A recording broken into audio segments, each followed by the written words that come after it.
asofo no yedwesem aya hantansem Yankopon ade edoso ye cheap aye komo ye nsuo na make an point blank sa solid biale wa asase aye ni communion ubeti eja fellowship bi abehu ene sorry yo na so for no ntimi Jesus a biblical introduction to believers no so for me so they are open sika keke so for be want to me money person nsuo mu na wa ma holy communion no a fellowship enye church enye rules aye di Christian chino no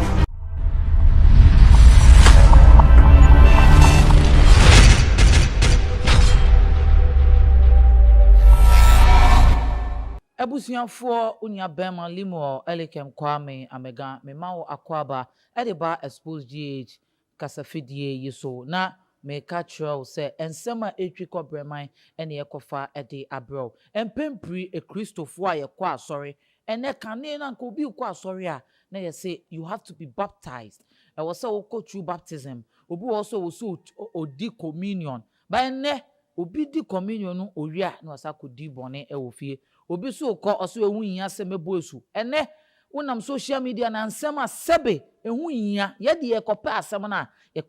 na wotena se na wodwun se wieye mrem ehia mawa ye ba kofa e de abraw enti bebi ameti eye Emmanuel Salvation Church International osofo wo de na senior apostle Anthony Ahenkan ene ono na yatwen aben no ene ye nene e ba betwetwe enkomo efa esubon ene communion ediewu ene se na ekoso ewo awiase a ye nemu ewieye bremu no emunsem itina Xposed GH ye nam ayaka cho se Xposed GH no Ghana and beyond na ansa na metwen aben odifo no ananyame nipa no na me ka cho se subscribe na share video yi so eyeden ema me uye Kristo ni mapa ana unim nyame mpo a ene ye kire wo afa senior communion ene esubo efa eden eko ansa na wagina baby ajeje ede afa Kristo sumu ebusianfo mesama wo akwaba ede ba Xposed GH no edifo me ma wo akwaba ede ba Xposed GH ya wisi anya do katachie nyame asomdwe nka atifo ene wososo dasin so ene yatwe abewa na enya asembia na enkomo a yebedi ene eye esubo ene communion wine a yedi ewa asoredem edifo yebisa esubo kra ene den esubo onyankopon hyehyɛ mu no esubo se yedware wo yahohoro ho yesie wo bone spiritual purpose onyankopon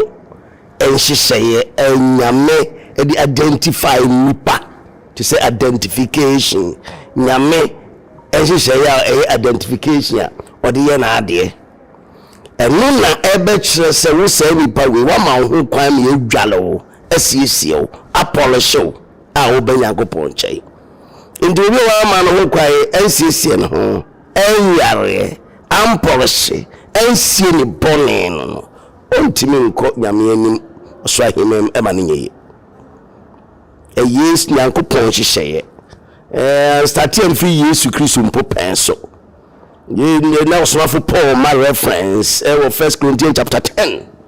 ba ya kan 1 Corinthians chapter 10 ba wo mesese wo kan sembebre wo ma they say wo baptize and wo am baptize because nyankopon be Israelites nimpo ekon wo fa opokoko mu no 1 Corinthians chapter 10 it say na ye esubo ehunsunsanso na nipa no obo asuama o di wani mu ana opele sara no ani Jesus ono ne obotan no the for read 1 Corinthians chapter 10 it will be a monsu dia na onyan ye urade ni papa na onyan urade ntu salam pesem kire obi ebosu na onbosu ye papa ye kra na onje urade entu monsu dia na on committee you are not a commitment person you be to makanto as a Christian we are out of coverage area you esubo papa ewo ne esubo papa enye papa esubo papa ni na John chapter 3 verse number 3 or Matthew 3 verse 13 Yesu Kristo Yesu nankasa kɔbɔsu na John 3:3 no ka kyerɛ Nicodemus sɛ mfiri nsuo no honhom a ngo bia mema himam Jesus no de wontimi nhyɛn mu te subɔ papa ne sɛ yɛde awutire wura nsuo mu apagya wo na Yesu bɔ papa subɔ aka bia de nsuo agu wutire mu de apetew so no de ebi ni babrum baabi a mahyia bia Ezekiel 37:25 ɛna kyerɛ sɛ yɛmfa nsuo mpetew so ntew ho na ɛnyɛ baptize yɛti obi ho sɛ yɛ bless akora na na sɛ yɛkɔbɔ so difference yɛ dɛn ɛwom Yesu yɛhyira no wasɔndɛm te ne ho ɛno akyire no Matthew chapter 3 verse number 13 kyerɛ sɛ ɔsa akɔm yɛkɔbɔ ne so nti sɛ ɔka sɛ yɛde nsuo pete me so ɛno ano no anyɛ no korɛ ɛni babrum sɛ it is not a biblical in the Bible. Wɔn a ɛyɛ a wɔkɔ ne yɛ pete nsuo gu wɔn so ebi wɔ hɔ koraa ɔmo kɔ pool mu no ɛno nso nyɛ baptism. Bɛtumi aka sɛ yɛdwɛ asɔfoɔ no yɛdwɛ sɛm ɛyɛ ahantan sɛm Nyankopɔn ade ɛdɔɔso yɛkyi pa yɛkɔmɔ yɛ nsuo na sɔfoɔ no asesa ne nkɔɔfoɔ akɔ pool ɔbɛkɔ koraa no baabi a meyɛ exercise ɔbɛkɔ na bi a gas ne ba si gum ne apam wɔ mu nsuo no ntere nkɔ baabi a na nsuo bi a odin nsuo bi a purpose nti nsuo no hɔ enti nsuo no any pool no difference ne yɛ big pool nyɛ nsuo ɛntene nipa na akretie nti nyɛ nsuo a Bible ka ho asɛm nti Nyankopɔn wɔ yɛ aboa in such a way sɛ and sabi empreduasa empamafo mu tie me nti nyame nti Jesus Christ ofiri na ikɔ yimi kɔ bɔ na su no tanyam bia no nti ne nsuo ni hɔ ebra Ethiopia Enoch ofiri yi ba okohunu nsuo a ɔka sɛ nsuo ni die na si mesu bɔ ho kwan no nti saa time Ethiopia Enoch ne ayi na nti ne nsuo ni hɔ ana wɔsi mehunu nsuo a bridge da so Bible says no sane konsuo ni mu e ma ye kɔbɔ na su Acts chapter 8 verse number 36 to 38 going enti sɛ kɔba saa na de ɔsie no nsuo hu hia yɛhwie mu timi fa petew so yɛsu bɔde a me de into me no Bible no de a different thing together enhia na odifo me bisa o esu bɔ no ye won nsuo bi edi ɛbɔ esu a nsuo bɛn mu ana nsuo bɛn ɛna wɔ se yɛde bɔ osu aye esu bɔ krɔgyen aye legal esu bɔ krɔgyen betima bɔ nsuo esu opum obetima bɔ nsuo wɔ nsuo bi etene nsuo bi etene kɔ bɔ nsuo bi mu tene te sɛ lake river any river bia betimi abɔ su ewom gese bia wakodu Sahara desert nsuo ni bonkum eni nifa osoro tete kwa fra mo Nyankopɔn mpo nim sɛ baabi a waduro no nsuo ni hɔ ene basa ubetimi apɛ ebi a nsuo bi edi ahwie gu ne so na di person na dana no bewuo the sacrifice towards to say your identification towards say yemfa prepare baabi a ibenya nsuo etene emergency asem na make kan na ya pity no for emergency for nsuo pity no just a blessing keke say ye hira wo ana say e be emergency say ye te ho for emergency Ezekiel 37:25 quoting entino so be person obo asu proper baptized ya o make sure say the nipa no be wura nsuo mu amana sɔre ɛna yɛ suba ɛyɛ papa ɛsɛ sɛ tiefuo nyina tie obia betimi am yɛ debate sɔfo obia betimi am yɛ debate me ka ne point blank say asɔre ayɛ mo asuo asɔre ayɛ communion it is not a biblical church anya asɔre a eja o emra na wo kasa no wo ka quotation me wo Corinthians referring to obotan bi na obotan no what is it talking about wait mama a scenario about that obotan no what it was talking about it's here for person okay you got obotan Bible mention obua na say ade nobody can turn in and I say obi ntimi sheki unless Onyankopon na the obotan no stand for Jesus Christ on any rock. In Jesus Christ, ade bi a Bible identify it declare say 1 Corinthians chapter 10 no was na Israel for no Moses do munam suo no mu kro no Nyankopon ebo wo mosu identify won ema ko fa opun purpose nyame bon wasu esuboni about certain categories so ka Genesis krana yeah. It's not talking about Jesus Christ or your botan. Now I want you to tell us a two bono. A shall free Old Testament. It's a my do muko tra a pococono and then a year subonana and subono Bible not identifies and then also a year subo. Say, subon say, Kupon said that in Nakofensium, the foundation of Abraham, no, you church here. You trabe machetia na dey identify and say we nyame hu twiani eno free hono no we Nyankopon yi Israelis no efiri nkwaso we Egypt no Bible say yes Nyankopon mum nyina ko fa kokoro ama ensuo no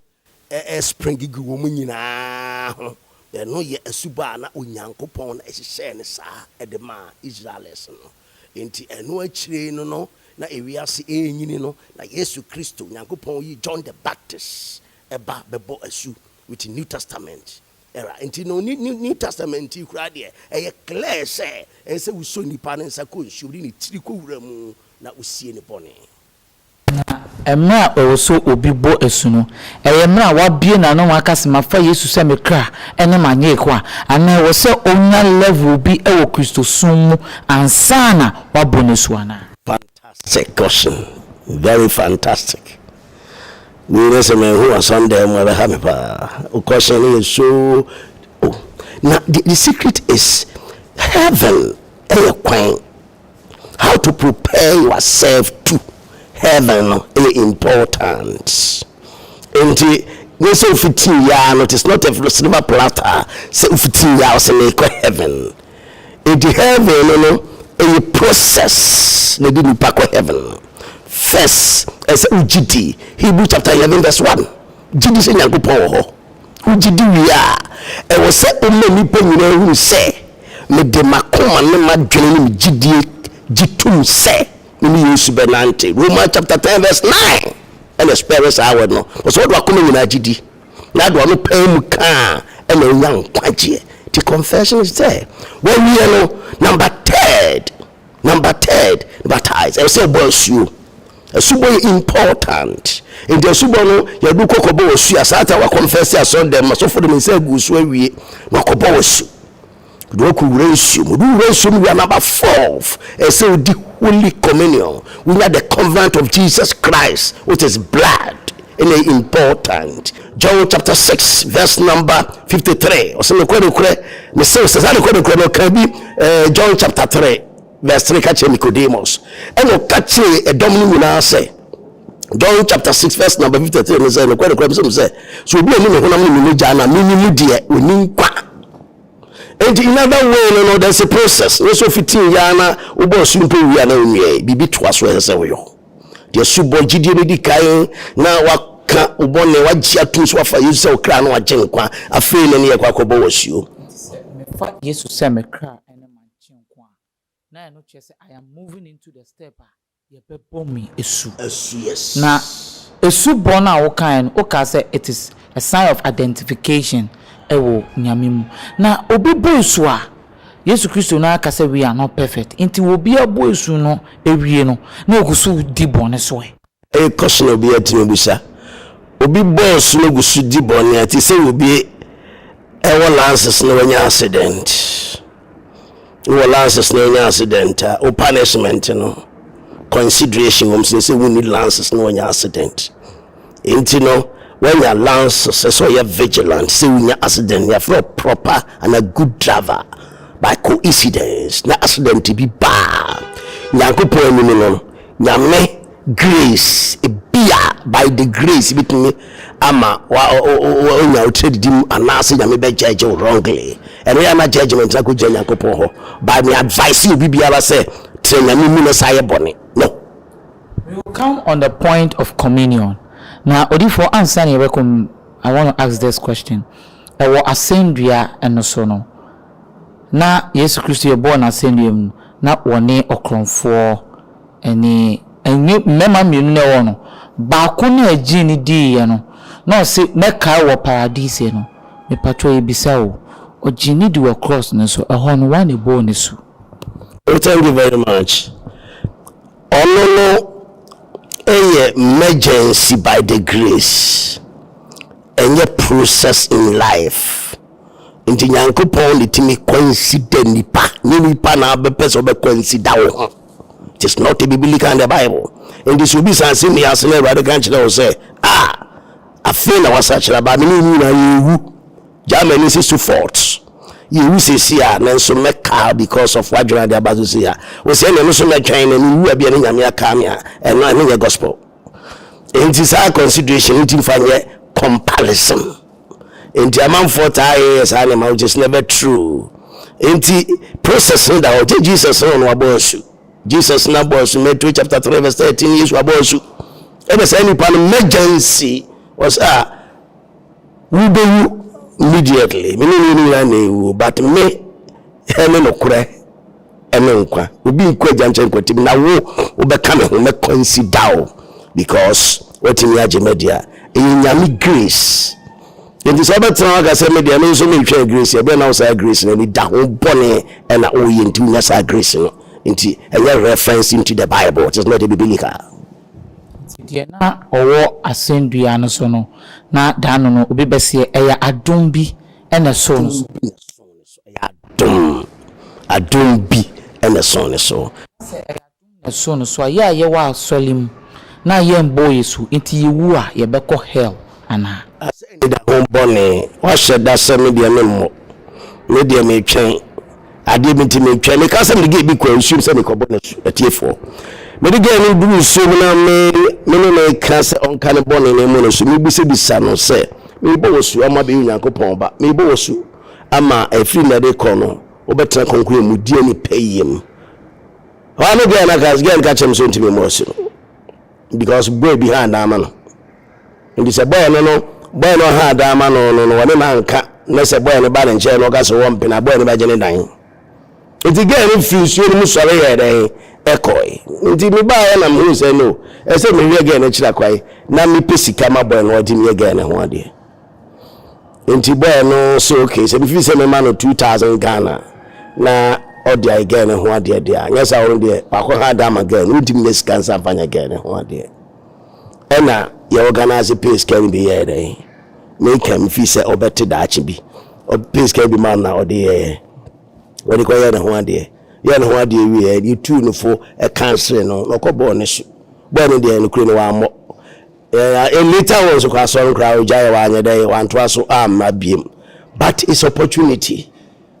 say ni pe bi ab fi so ugidi Kristo di no fi say heaven bi ho obepeso obekọ dia sa hobo am be boso important say obetimi edison oyo na odifo oka o story na odimaye na chese oba no efele say na samem no owodwaman bom nti obo esu a ontumi mbo sa adwaman no eto aso bi nti odifo o kire say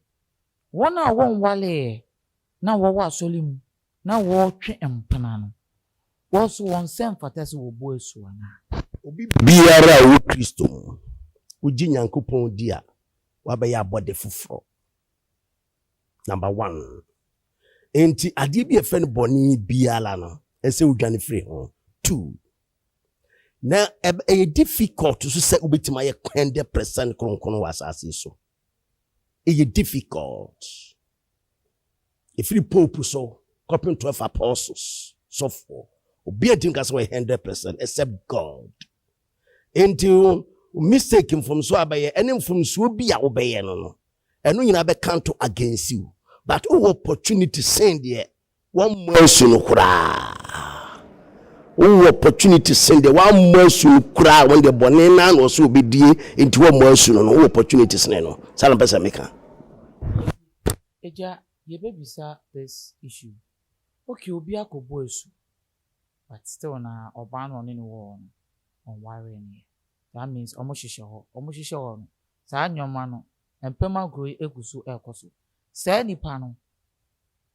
ni fariban anything ogina he kasimbi se obi kokobo sua obi betima boss na onye 100% holy enso na kobo su obi betima je holy communion na onye 100% holy na ogie no ejire gidie anamonso ogie no ejire gidie anamonso ti se wutie me na ya wage se wo de wo ye de boy nti wontimi kwache communion me de boy nti ntimi convert mo asu me de boy ntimi mfa Kristo se me kra maje nkwade a na wo se boni ni mu kana boni no na we improve boni no because the more be nyango point dey no fa se kra no aje nkwade me baba be boa wo. Secondly osomo kura wo mu no sofu kura bebe wo suo no sofu beti ma kire wo de mpa bata wo chi ama boni so ate anase wo jai kura. It is any kind of opportunity esen de ono gi de bi se wo di boni nti omo asu no difference is big. Odifo ya da se o church na afefo 80. We are moving to the next one aye beka say communion no thing. We have to know what communion is for us as children of God. And I want to walk back Christo communion anything. Etifo ebiti niya se obi ba Kristo mu a onyimi se oje ne krankwa 1 onyimi se onyame ebo so ne asase no ena o tresi no o chesi no o funu no o hwe no na kira kwae oba Kristo mu amasa adwene wei ena wotiri. Number 3 obi ba Kristo mu pe anase oji nyankopon di fa yise ne kra je nkwa ni nyankopon pa the process no believe after so obi nyankopon do Hebrew chapter 3 no jidi ni ba wi confession so oji tu fans ne kra na je nkwa Romans chapter 10 verse 9 when we no sa no na fe babataze se bu ko ni nsu wura nsu mi wo ya kan wasama wi na number 4 a blood covenant you between God or Jesus Christ a important just say ehu ya papa na obi fe Kristo na wa man ho kwai emi Yesu moja omi Yesu ni moja fra we ni blood covenant a spiritual message Yesu Kristo no share that the two home man ni say some no be di moja fra no kire say me crab batawde and intino according to John chapter 6 verse number 53 no say me nyame no e woda etwato enti se ni po be Yesu Kristo moja no opportunity so bitima sore e be yinsem bia no esem bia oni moja ne kora see onipa na wodi Yesu communion no yes eda Kristo beba no o kwanso obesori abeyi na no bejinsem bia yes wona when the communion dia ahodi ni ahodi an be sorry uni ahodi an be sorry na dia offer Yesu se ne kra na adwen kwanso when to make the communion when to communion no a na make an point blank sa sorry bia le wa sase so aye ni communion ubeti meja akoro fellowship bia be hunu ene sorry yo nyina so for na ntimi lay the blood of Jesus a biblical introduction to believers no so for me so they are no perisika keke so for be went to me money person nsumu na wa ma holy communion no a fellowship enye church enye rules aye di Christo chi no yeah maybe sir onipa be na sefata se wodi Yesu Kristo communion fantastic obi ose fata so di communion ni wa gi nyankopon adi afale se okra na je nkwa ni nyankopon na wa confess afi eno achi wa bo asuo ene fata se odi de fata se odi ye de onyintumu se wa fa Yesu na de ombo Yesu do mo so ntimi ni communion do ombo Yesu no so ntimi do mo so bi ntimi ni communion according to 1 Corinthians chapter 11 verse number 23 ena de di bosom so aduane na omfa Yesu se ne ka na je nkwa no onso ntimi ni according to 1 Corinthians chapter 10 verse 3 to 4. Also intimini. Ohwe yemam sese ana Kristo a abedru ana ohwe mu a de ama nkofo bi mu se nkofo bi ndi communion se members wo be mo communion no at the end of the day that day no free on se be on ne ge koda obekọ bia ba akotwa kakra nya 1 or 2 bi edi inti sankofo no so na entina eno so enye ebia omo buo omo se ni omo nko omo boni So for my communion, 100%. Because we are human beings. Na onyankopon ore akomam ni pade we di tu aniwa ti na razi mumra ten na munya temu no mame because people wo ye bone for reason for situation bi na de kobonim and enti judgment na onyankopon di ka de to so na no obi a odi communion bia no ebeboa no ese obi a oni de odi no konkon eja ni Nyankopon moa ni Awurade adom mpo etimi eboa no sachira na de only bi ko bu na egu se only bi kura no de oni bi abaye bi a ebitima hyene so mpo ti say ya sofui ye 100% ye ni Yesu yepe ye nti sa abofo enso so no ohun se Nyame honhom wo no so a osura de kakra we boni nyina na obetima ye ena the on sofo no so de oni bibi odi na ni ye de eto ti se sofo no hene ne panyin ministers ne obi o rank positions akase odi boni bi anadwo da from pa no suro this is the way sin bo se on fa boni nye hwe e de no ko ni timi garden ma otimi ye extra careful esin obi a wa ni bi kura de a no what you to say obeko wani mo boni ho nya control maybe say won say ye wa sorry dem no sebe ye ni na ye nya kronkronfo ne ye te ho ye Kristo pese science ene aba sorry dem se ne ye besesa nti me gosu bo me dwaman me koso no monsa na mabosu na mafa Yesu se me kan majinkwa me forget me boni a me di no na still na me ndi communion na so abu we no nkwa amaye de pen o sefa and this a fi say wo fa Kristo de a se ne me bi ye emwa Kristo so na isi nyame se utwitwa so se utwitwa so wa je ase enti wadwa mammo ene wo sabro ene ukuro no ene subambone a wo mu no se Kristo na wafa no ene ni nhia enti se utwa so ko enti ni se Kristo ni akowi ade ya che na kotum eye na kura se wawi ade enye fine Kristo no bi na akobon sada gotem ho no no na osofo abepie so no je se laro no ti se obi a okusuku uzo bi ko akusuku gra no ya ade bi ti say we okusuku akusua nyansa no ye sei enti the more na wo do hu hyeso bi mu na so mutimi control etemu down ema wo hu utimi nantiye abra wo manye busua eni wo Yakopon asem onipa no so enhwe se enye se on obo wafọ Yesu en kan jinkwa na yesi enya 100% no no so still na ogusu di bone na ogusu edi na ogusu di bone ya se oni Yakopon tem no fine wo no udi wani match se ye Kristo ni na esumase udi bone enti be ko betima di bone na sia ne sofo nyawe member bi afi so ejani ba na Yakopon ni mu no oye poor and I say we totally ya Yakopon ompe enti ero de enhyem kuran na se ka ho asam kura so be di communion afa Kristo kra wa je nkwa no Yakopon asum Yakopon wa Yakopon na Yesu Kristo somafo na Yesu chidifo na be buwe ni egusuo asa dibone aka ho ne de ebodi nkura we mu a enye fine and de enye fine se nipa be sampo ni aka ho asam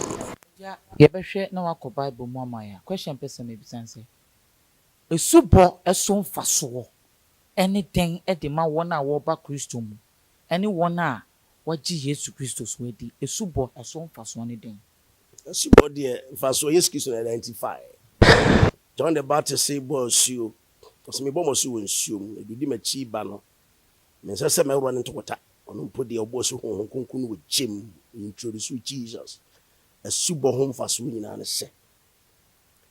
New creation, a New Testament in the Bible.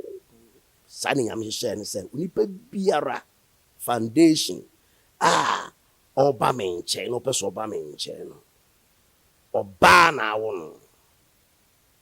wa pass it through oba to say nipa na honte to be oba won biala no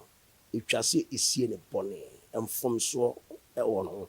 hom ne honam fam bone won ho enu to twa se e bone so nka Yesu Kristo bone bia ne no nanso oba wo no nti etwa se yedini mu nsuom ne bone so enti no upemu deep ahuna ni deeper ena ma kire wo no nti nsu aye pa ne nsu etimetene nsu ewodin river ni important o se boni pesu sanity na ya twetwe nkomo fa esubo ene communion no they say communion so mfaso de ene den edema Christopher ni wona wo ba Christo. Fantastic question. Communion mfaso obi bia lo be di communion no woni Yesu Kristo anya blood covenant. In say covenant no moja de ene moduro. Enti no abe Yesu Kristo ba prekope. Automatic. You be Kristo ba prekope dia. And the Bible says John chapter 6 no say menyan no. Enti kan 1 Corinthians chapter 11 verse 23 so so what Jesus na di. And son abi di communion na why dey wedi. The one Yesu Kristo na nie no be di communion na memfi so no be di atemu abada so. 1 Corinthians chapter 11 verse 23 to 30 and the spirit says and John chapter 6 verse number 53 no actually said go be di honam no wanu moja no menyane no me moja no best man sorry na be kan dey say oka the honest adom bi o ha obetimi de adom wo na de wani bi kura de a woni Yesu ni moja pam ani moja betimi arvafa amwa sorry da the important Na eja asori a enam ende aba wona wose media menji ye for now no yendi communion yensan bo yensedan yere ye humbo asu ebu ya periva bi ni ade no. What is the message you have for those people, especially the head of the churches and the members what should expose you what you put you many penina and say okwa asor for what purpose? Maybe ye pure spiritual man you di for ye nyame hutua nyame ye di for na me come atie for atiase say e ma di for bi mfa ne nsankyere ne a wo ye enter ne wadwen purpose for heaven and sometimes they be kwa sorry nye heaven ti na okwa sorry most ametima ko he ni fellowship ni asora hudu bia opebia no ma boko to communion and baptize and the rest obeboko to copel miracle fine nemo me come asofo na tiase say ni pe bi ho anadwuna ye ne say oba sorry enti don ko busunfie no waba wo sofo no ho se dem na abeto ama no nsanche ne nko na abepese obehwe obeya che nipa no ne sika na abepese obegide a wo asem ne po me yarfo bebre wa ha nyame fam so ye bibia nyame pese wo ye bia nanso ba membo ahu se o yare ne de e just camouflage the purpose ni okwa asore bayi wo brasu wuchi communion the communion na yare a na wo hwia kra memi ama obi na ama obi na ma bless wo da kra na wu na beka na nsa kra mo wu a metimi abro communion if it's a communion no ena ekenya otu ya kwa asore na mo sore wo ya so na ni communion so fu ni communion anya church anya sore a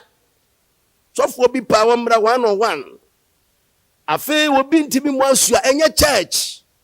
ba aye bibi fufuro na wo ye ena wo introduce Nyankopon di ato so de ame no ya adwene ye na nyame mu waten na mo si Nyankopon di mu pa na rusa regression a eso faso no na nipa ne kra nya nkwa wandimi amfaso na ka say church a me believe say a church na every church biara no eso fa rules and regulations in the Bible na otimi kopie ahinwa no enim ja enipadom ene ebehwe enipadom so na ehwe The ama question ya me pese me bisa yidi betwa to. Christo say me honam ene abodo no na nsuo ne me moja. Na obi a wonim Christo wo bom say wo so ona wo twa adwan ne ade de omo de omo osum abosom. Na wo de yembe no moja wo de nya bosom som. Also the assassin Yankopon dia. Bible said the Yankopon de only bani ni atrofo. Enti no se obi wo Yesu Kristo no na enkane no ne di moja emwa moja no de kompata awurade anim. Enti se wo na abaye bone a na de fata si wabo na si wabo. De fata se ya ji wudwan e kompata awurade ne akopata. Eni nyina mu no na ya se wuniska na ukoto na ntwi ana onwan so de ahemfo no eye na ahemfie pepepe na iski so ka se de eno ntimi nye nkofo nduka Hebrews chapter 7 eno ntimi nye nkofo nti sa ntie de ame ameko na me kodi me sacrifice me blood that's the end of everything and I ma Yesu Kristo be dey edini moja ebetwa so nti wo se obi mpo wo wiase no fa no kra na je nkwa no fa process na ediko Yakobon di wona no moja na wo so abaye ne dia enti na ordinary grace na dom ne honhom bi awura ne mu a sa nipa no no wa hye ne nsosonko enti eno ne nkotwu dwan kraman ya breachra kotwa no difference ye dan ewo with the grace ya dom peche fofofo de wo bia betimi asachira na dwen akosum nyame a onko say bibia. One conversation now is very interesting because na enkofo explanation what they ma dey ntia yeja odwan twa ene ade no omo kwan ni na omo reason me bisa do but omo reason omo de maye ne say boni say ubetwa dwan ene ade. Now while you were talking you made a statement say edwan no di oyo yin ni na oni dwan no obeyesia kwa akotwa bi iti. That means you are trying to let her know say yes Christo number because a drying your body. But Oba say for all people to be able to come close to God. Was that a reason? That's a reason. So fantastic. What you was summarizing ama matriama papa. Sabe pepe. One of the drying ade not just a bonny. Oh, be trade drying and your bonny. Utre drying the certain reason. Nemo say oje kran kwane de ise we ni so beje communion na sachira watwe na obi twa dwan bi for purpose bi for reason bi dia. I think enye bone just say we share that sachira and say me ko twa dwan ma bosom na bosom na di what dey here eno na aka 1 Corinthians 10 verse number 25 going na be ka chose no de enye eno ne communion boy bra. Yes, I have any problem. Yes, Christo abana ye wo communion de. Ye be kan say edwan twa no se be hu hia. Nanso se obi se me de nyame ayama mi my friend say ene de I want to do a burnt offering no. And no question mark any hu for God not for bosom. Question mark be any hu. There's no question mark. There's no question mark because e bi ene mi kum dwan ya aduane amankofo adi. Enye mi kum for me bonne hom pata anti na mi kum na emo mi kum dwa ya aduane amankofo adi a boni be no manasa afia so mi kum dwa cheche mi twa na ntwa cheche mo bia yubia boni be ani mpacho boni be ani Christo ni bi betime de sebe odwan ana odwan akoko aye direction ana what the direction be for spiritualism there into me believe me gidie no say nyame and I can't say so for some find direction be for purpose be there. It is not sin enye bone na emum say wu twa say me de sesa me kran kwagye in terms of say me ko heaven ti and me bone bi nti na me twa dwan there you are wasting your time. Christo aye bibia ayi na wi dada sanity Eja eda wase and then watch it in semo edi amai ebusian for aha Xposed GH onya bema limo Elikem Kwame Amega se me catch us me ben etitifro bi said ya na asema wo betie no e asema ebe sakra wa brabo asema ebe ma ofutu asema wonnim nyame a ebe ma watwen na wahwehwe onyankopon odifo ene ne twetwe nkomo senior apostle Anthony ahenkan ene ye twa ben no na odi na asem atwa to e de atodwa owi a na odi ne number so atodwa ohia na wotumi afre no ebi amre nti na wontumi ankasa bebre question me how abrabo mu pese wuti asempa frɛ no owo ho waye ready so obetete nsem ahadi wo meye ena mesrew ena onye yiyimu de bida nti obusuafo maye twin ben odifo asem atwa to o masem atwa to ni se so ni pa ni wiase ne nyina na wan kai se ubiwu a eno so lusu bibi nti adwene se nipa dwene ye abrabo pa a obebo na asase so ene elkwa be fa so a obeyi adwuma dene na otimenya wano aduane ena uwu achi so se de besi ayewo even we cry here se uwu achi man so se mbi ansi na at the same time no okra ibenya nkwaje ti se okra benya nkwaje no ena sisi e ho na mbesi yantwe adwene nsi se yebewu na yewu achi etie na henye beko edi Revelation chapter 14:13 or sin shall we eradim na no sin se obehomia bibi na nyuma bidi na chi yara se osofo bi a wotie me mesrewo ni di ni ahobrasem nyense nchene nkwa na eso ye ya so hwe ni pa ne kran kwanche o part 1 and 2 and 3 kran kwanche no bi ni se process of Sobolo yade kran kwanche no so besasa na yare aka ho kran kwanche so the Bible between 4 no tima sa kire fini ponim sa na ma me nse ni nyina amba na yense nchene baji we bepe we nko ade a ene na nipa no obinya ne ho sede wo pese onya ne ho no kwa papa na boni bi aso ba na wie ye no obehunu se sabe odi nkwasi asem nti me se ni di na ho brasim se ya mpri nipa ne nkwaje enka se ye san ya ria na sanchane ne ho na ni nyina bom amna wie peye medamase mize obeso friend na bitima friend 0244 921940 0244 92 1940 Apostle Anthony of Emmanuel Salvation Church International. Odifo ene ne twetwen komo senior apostle Anthony ahenkan. Ebusianfo mi amede dwumedie ebro mede ne limu Elikem Kwame Amega. Wobetumi aframe Efokent aha Xposed GH. Ahwefo subscribe my share video no so. Aina ensempa ene nyoma etwi kobreman ene yede ebebro aha ena mede wo ebesi dasende yebesi hia makramo bye bye.